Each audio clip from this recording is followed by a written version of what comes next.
Hi folks, and welcome back to another Philosophy Club. So last week we talked about the beginnings of a trend in philosophy called Existentialism. Well, we're continuing on with that theme today with some more existentialists. As we will see, each thinker will emphasize the themes covered in last week's video, such as the meaning of life, freedom, choice, and responsibility. So try and keep those in mind throughout the video. Existentialism became popular during and after World War II. Having witnessed the destruction and suffering of war, existentialist philosophers tried to meet the challenge of what we should do if the world has lost its meaning or purpose. But maybe also that's just what happened when you hang around cafes in Paris all day drinking coffee as they did. So maybe that's what we should do, or at least imagine we're doing. So grab your baguettes and berets as we look at three French philosophers and their responses to the search for meaning in a meaningless world, which they called the absurd. Perhaps the philosopher who best described the absurd was Albert Camus. He used the ancient Greek myth of Sisyphus to describe what it was like to search for meaning in a meaningless world.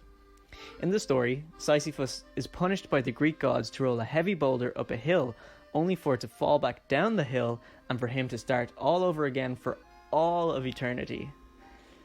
That was life for Sisyphus, and Camus thought, also a bit like life for us, which is pretty bleak if you think about it. But Camus said that while life is difficult and the search for meaning may be as fruitless as rolling a boulder up a hill, that this was even more reason to get as much enjoyment out of life as possible. He urged us to live in each moment and live it to its fullest, no matter what the circumstances, and to strive for something better in spite of whatever difficulty we might face. Jean-Paul Sartre's response to the search for meaning in a meaningless world was to emphasize freedom. Think about it. If life is meaningless, if there's nothing like destiny, or there's no such thing as a pre-designed world, or anything like human nature or essence that we're all driving towards, then this frees us to choose our own meanings.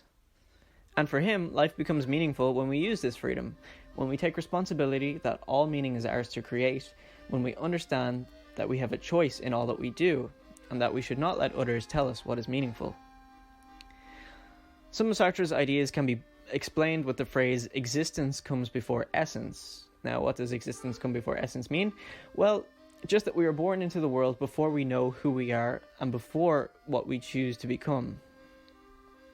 Some of us know quite early on who we are, for others it comes later, and for some people, who we are changes throughout our life.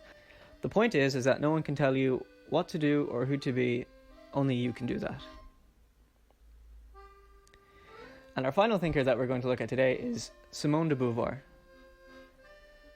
De Beauvoir thought that existence comes before essence was a great idea, but it didn't really reflect the reality for women.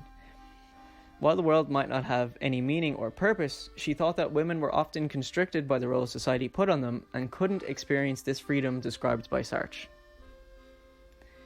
Up until then, it was the case that women were often defined in comparison to men, that there were certain essential characteristics to women that meant that they were only suitable for certain positions and roles in life. De Beauvoir saw that this was obviously not true, and that men and women become unequal through the societal expectations and roles placed on women. So de Beauvoir argued that, like Sartre, women must struggle to redefine themselves as individuals with freedom, to be who they really want to be and not be defined by society. In doing so, she argued for the liberation of women. She argued for their independence from men through better education and economic independence. De Beauvoir was influential not only among existentialist philosophers, but also in feminist thought and later in gender studies. So, we've looked at three philosophers and their response to the search for meaning in a meaningless world.